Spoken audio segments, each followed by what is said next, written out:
Bolt gap. So this is something you're going to hear if you hang out a lot in a HK based forum or Discord server, whatever it is the youngins do these days. I say as if I'm not active on Discord 24/7.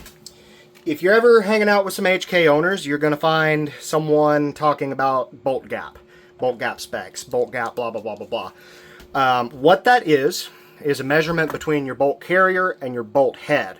They separate freely, and the bolt head has the wedge and the locking rollers in it.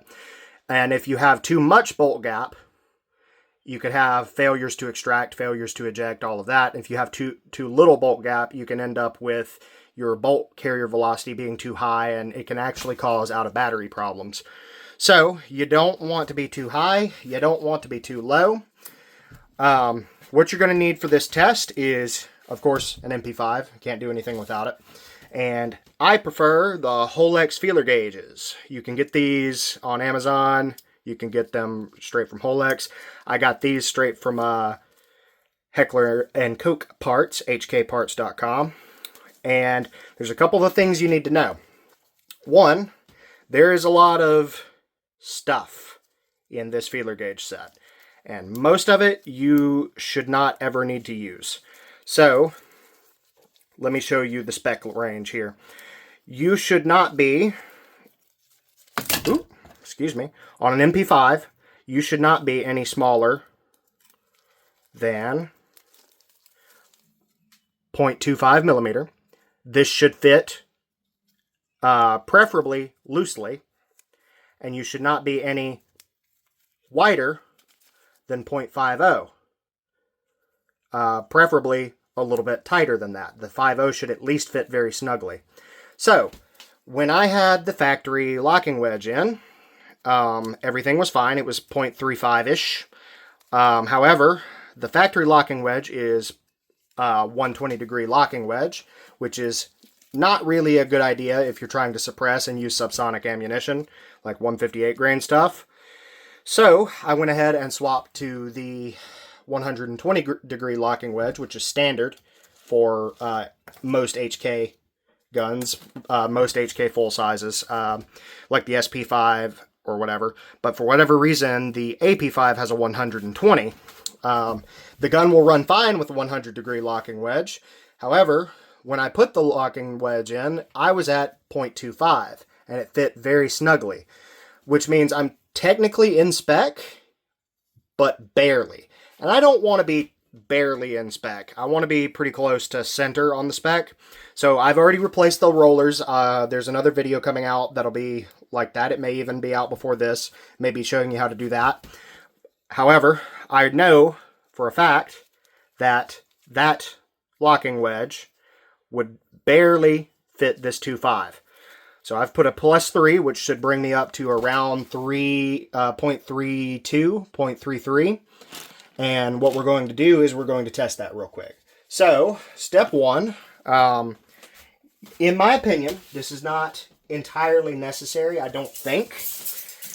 But in my opinion, I'm going to take all of these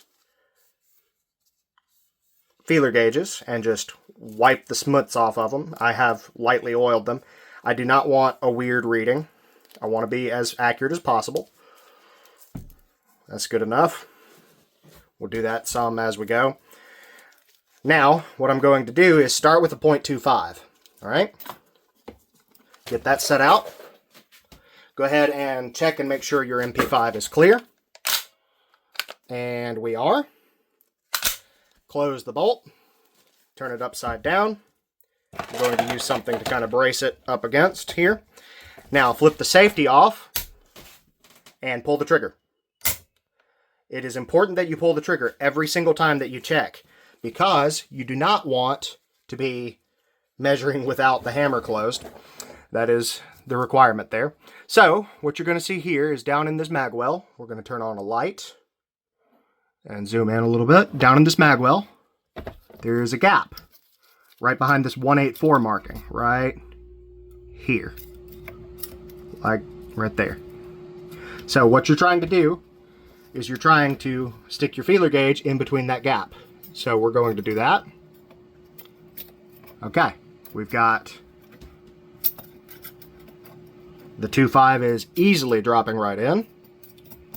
That's good. That's what we want. We want the 2.5 to fall in easily. Next, we're going to bring out the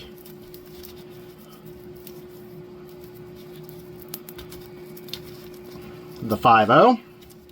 And these are in millimeters, by the way, not inches. 0.50 millimeter, half a millimeter.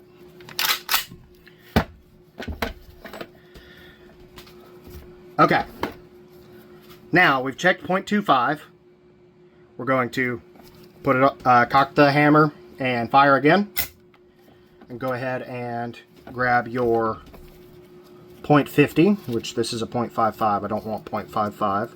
And 0.50 should either fit not at all or very snugly. We're shooting for not at all, but very snugly is fine. Go ahead and check that bolt gap with the 5.0, and that is not fitting. Okay, that does not fit without forcing it. So go ahead and roll it around here, wreck the bolt, fire it, and we're going to bring out the 0.45.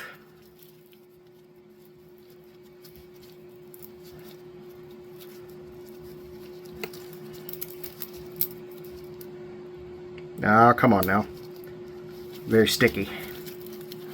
We're going to wipe that gauge off. Go ahead and test the 4.5. Let's see. That 4.5 is not... That 4.5 goes in, but it's snug. That's what we want. Alright, cool.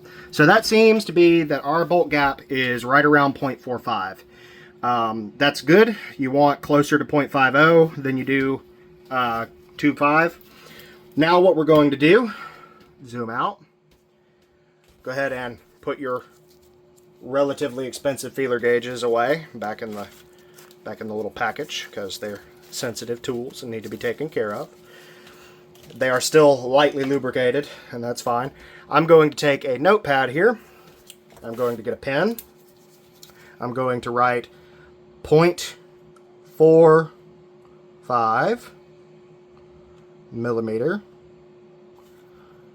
with 100. All right, the reason for that is, another reason you might want to check your bolt gap spec is if you have shot a lot of rounds through the gun. So you might want to take this little notepad and just go ahead and pull that sticky note off, hang it up on the wall somewhere like you might reminder, put your sticky pad away. And now in 3,000 rounds, I can check my bolt gap, and if it has shrunk from 0.45, I know that I'm starting to wear in pretty good. And I can keep an eye on what the total distance traveled of the bolt there is. Eventually, if it's shot enough, in theory, you'll have to pull this pin out and set the barrel in a different position to reset the bolt gap spec. Hopefully, we don't have to do that for another 200,000-300,000 rounds. But other than that, that is my maintenance on this done. That's all of our videos done on this. I hope you enjoyed. I hope it was helpful. A lot of this was, I had to figure out myself by just like, you know, trying to find YouTube videos or armorer's manual specifications. So it's nice, I know, to have somebody just take it and put it in a playlist. So thanks for watching, and I'll see you next time when I do something even cooler.